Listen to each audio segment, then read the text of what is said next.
Begert. He's CEO of Fabulinga. How are you, Mark? And, we talked last time about multiple different things, the projects about Fabulinga, but our news today is the teacher dashboard has launched. You got to be Yeah, excited. yeah, very excited. So we have released to the public, gone live with the teacher dashboard. We sent out a notice to a lot of the teachers who've been on the waiting list now for almost 12 months. So pretty exciting. Um, this is something we've been working on now for a couple of years. It's the culmination of a whole lot of market research, understanding that teachers could really use Fabulingua in their classes. And it's focused very much on this sort of kindergarten through elementary school space where we're seeing a absolute surge in demand from dual language schools, from immersion schools, from English as a second language schools or classes. So pretty excited. And talk about specifically what makes it great about the teacher dashboard is finally teachers can see what their students are doing that have downloaded this app and make that Yeah, connection. no, so yes, exactly. So, originally Fabulinga was designed for families. You would download it from the App Store or Google Play. You would create an account. You got up to 6 profiles for your different kids. And it was very much a way for parents to introduce second language, Spanish in this case, to their kids. And what we found is that teachers found the product, got really excited about it, and said, boy, I would love to be using this in class. I love story-based learning. I love that you're using the second language acquisition principle known as comprehensible input. This is sort of perfect to supplement the work that we're doing in class. And I also like that I could send it home to have kids practice outside of class as well. So we said, look, let's make it as easy as possible for these teachers to use it. So we spent time researching and understanding what works in classes, what makes it sort of low friction to adopt. And so now what teachers can do is they can go to our website, they can click on the teacher tab, they can click create an account, put in their credentials, they can immediately create a class. That class is given a class code. They can then roster their students. In fact, we use Clever. Clever is like a learning management system for rostering. Super easy. We just integrated that last week. And next thing you know, they can download these on their devices in class. And all these kids now are pretty much one-to-one devices in classes. They go to the app, they put in the class code, boom, they can find their profile, and they're off and running. So yeah, that's exciting. And of course, teachers have a whole lot of latitude as to how they can use Fabulingua in class. They can choose a specific story that they want to use. They can choose a specific mode in that story. If they want to practice pronunciation, they can assign the copycat mode for a particular story. If they want their kids to work on some vocabulary, or if they want them to work on spelling, they can assign one of the mini games that's associated with each story, where they can match vocabulary, or they can go learn on a syllabic breakdown how to sort of spell a lot of Spanish words. So and of course, the cool thing is that we track all that progress for the teachers. So there's a dashboard there which shows what the kids have done, how much time they've spent, what stories they've completed, what they've scored on their mini games to understand like what are they missing, what they're not. So yeah, it's a pretty, it's sort of the full realization of our vision to be able to serve multiple channels, families and teachers and kids with Fabulingua. So let's say certain people have already downloaded the app, right? And they're in that school. They're able to uncover that they already have the app, some of the Yeah, kids. yeah, they can. So if they've already got the app, if they're in that particular school, they can end up linking their family account to the teacher account so that the teacher can be able to see what progress they're making at home, what they've done before, which is really cool. Yeah, so it's and of course what we're seeing is that there's this cross-pollination which occurs, which is that when teachers find Fabulingua and they put it in the hands of the kids, okay, all of a sudden these kids are playing a mobile game in class to learn Spanish. They get very jazzed, very excited about this. The parents find out, so then sort of teachers are talking to parents, and parents are talking to teachers about sort of this new way to learn a language for kids, and we're getting some sort of viral sharing as a result, not only within schools, within classes, but from school to school. So it's pretty, it's a really exciting time for us. I think we're entering sort of a a new opportunity for sort of consistent growth over the long term, starting with Spanish, and then soon it'll be English as a second language, and then we'll move to other international markets teaching new languages.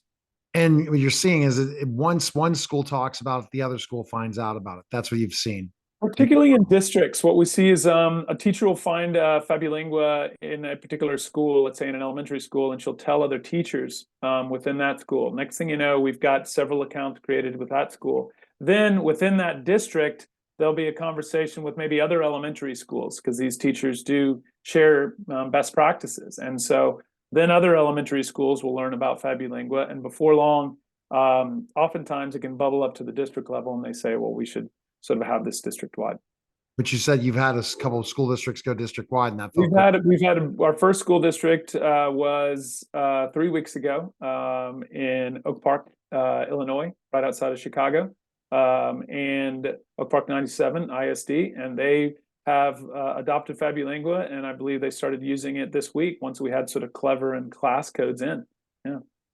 And more to come. Now the goal. So you said you're developing already the English while still doing all that, right? That's so there's right now in sort of, let's call it pre-K through elementary school, this sort of, age 2 or 3 up to 10 or 11, there are 5 million kids studying, call them world languages. So typically it's Spanish, but it could be Mandarin, it could be a Vietnamese, but the large portion is Spanish. And then we have another 5 million and growing, which are learning English as a second language. So it's probably, it's our immigrant population. They're coming here, they're young with their family, and, learning English is sort of an existential way for them to assimilate into our society, and for them to be able to sort of excel over time. And particularly, not only in our education system, but sort of socially, professionally. So that's a really important thing for us. And that is a product that we'll be releasing later this year, teaching English as a second language. And we'll be targeting the same sort of schools that have those programs, and helping out the teachers there. Oh, wow. So this is happening this year. Yes. We didn't have that announcement. So that is an announcement. You can't give us a specific date, but it's happening. Yes, by the end of the year, I want to be live offering this to schools through our teacher dashboard. And that is unbelievable, because that's a need. That's a big need. The ESL, English second language. Yes, and of course, when you build that product, which is really just sort of flipping our existing product on its head, same story, same game development, same game design.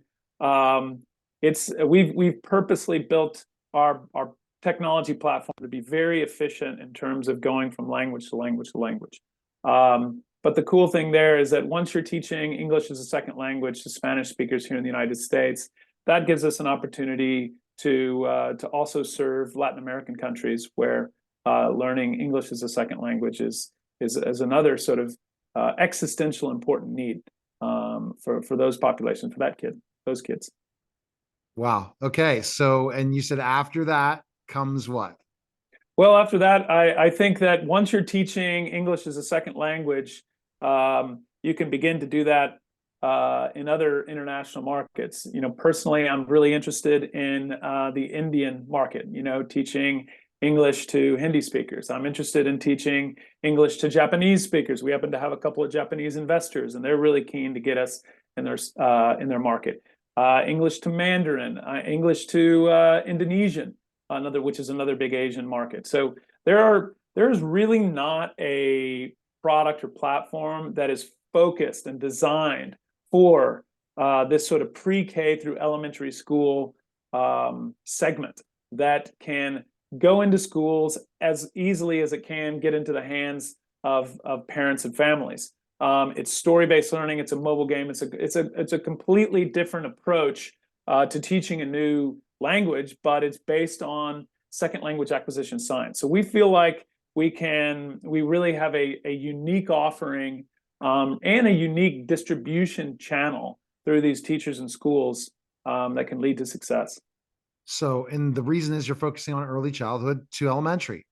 That no one's focusing on that market in a way that's gaming And education and gaming. There you Yeah, go. well, I mean, it's just, so we teach through stories, and it's a really effective way to teach. And then we said to ourselves, so well, why don't we make a game of this? Because kids love games.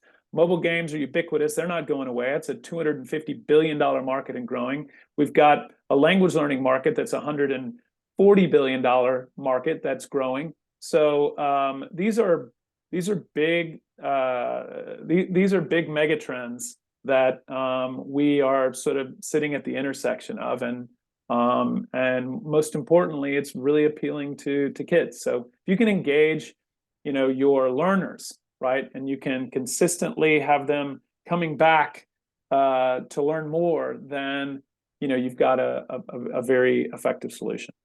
All right. Best place to go is fabulingua.com. You can download the app at the App Store or Google Play. And coming soon, ESL. It's going to be interesting. Appreciate it, Mark. Thanks for stopping by. Thank you, Neil. You're listening and watching The Neil Haley Show, and we'll be back in just a moment.